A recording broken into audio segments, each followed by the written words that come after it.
এই হচ্ছে আমার খিচুড়ি। আমি কোথায় আছি জানেন? আমার একটা মায়ের বাসায়।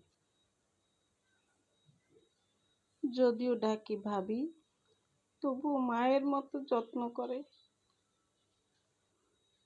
বিছানা থেকে একটু নামতে দেয় না।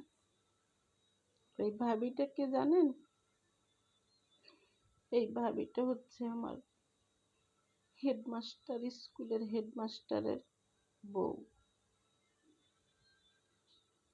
এত ভালো মানুষ হয় কিভাবে আমি জানি না। আমার খাবারটা রেডি করে আমার বিছানায় দেয়। এক গ্লাস পানিও আমার ঢাইলা সে খাইতে দেয় না। পায়ে ব্যথা, আমি হাঁটতে পারি না, সে বিছানায় দিয়ে যায়। একটা মানুষ এত ভালো হয় কিভাবে আমি জানি না। আল্লাহ তাআলা তারে জান্নাতের উচ্চ মুকামে যেন দেয়। আমি একটা অসুস্থ মানুষ, যদিও পাপী বান্দা, আমি তার জন্য দোয়া করলাম। আল্লাহ যেন এই দোয়া কবুল করে নেয়। আপনারাও বলেন আমিন। এই মানুষটার ঋণ আমি কোনোদিন শোধ করতে পারবো না, কারণ সে আমার রক্তের কেউ না। সে আমার এত যত্ন, এত সেবা। আমার পাওটা ব্যথা করলে সে পাওটা সে মালিশ করে দেয়। ওষুধ খাবো, পানিটা বিছানায় এনে দেয়।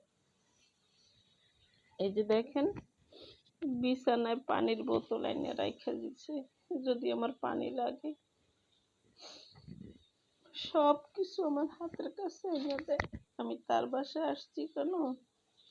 অসুস্থ বাসায় অনেকদিন যাবতীয় ওখানে ডাক্তার দেখাইতেছিলাম, কিন্তু সুস্থ হইতেছিলাম না। তা ভাবি ফোন দিয়ে প্রতিদিনই খোঁজ নেয়। আজকে তারপর বললো যে তুমি আমার কাছে আসো, আমার একটা পরিচিত ডাক্তার আছে, আমি সেই ডাক্তারকে তোমার দেখাবো।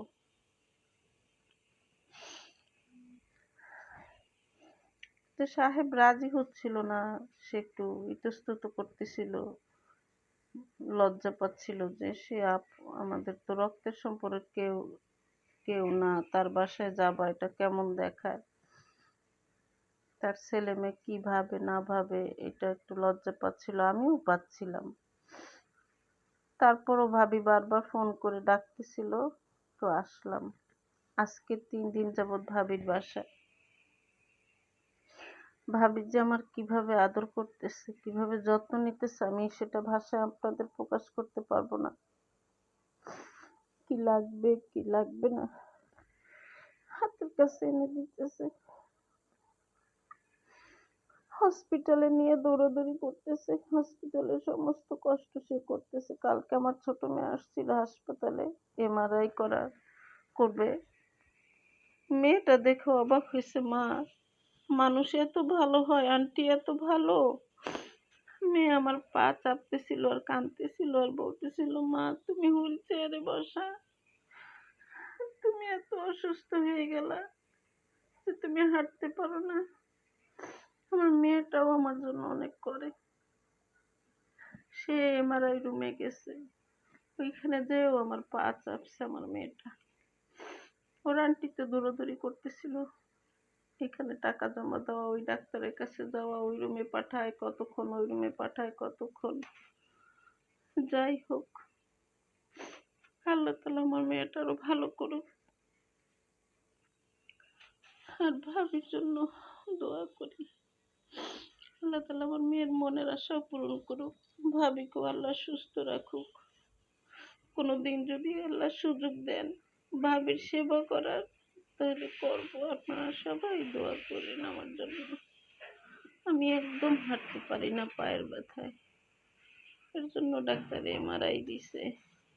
ব্যথার ওষুধ একটা দিছে ডাক্তার, কিন্তু এই ওষুধটা খাওয়ার পর 12 ঘন্টা আমি সুস্থ থাকি।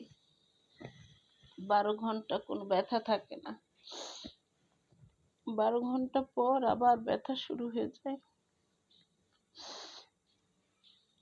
তাই সবাই দোয়া করবেন। আল্লাহ তাআলা যেন সুস্থ করে দেন। আর এই ভাবিকে মনটা চায় মা বলে ডাকি জড়াই ধরে। আমি জড়াই ধরে থাকি ভাবিরে, তো মা ডাকতে পারি না।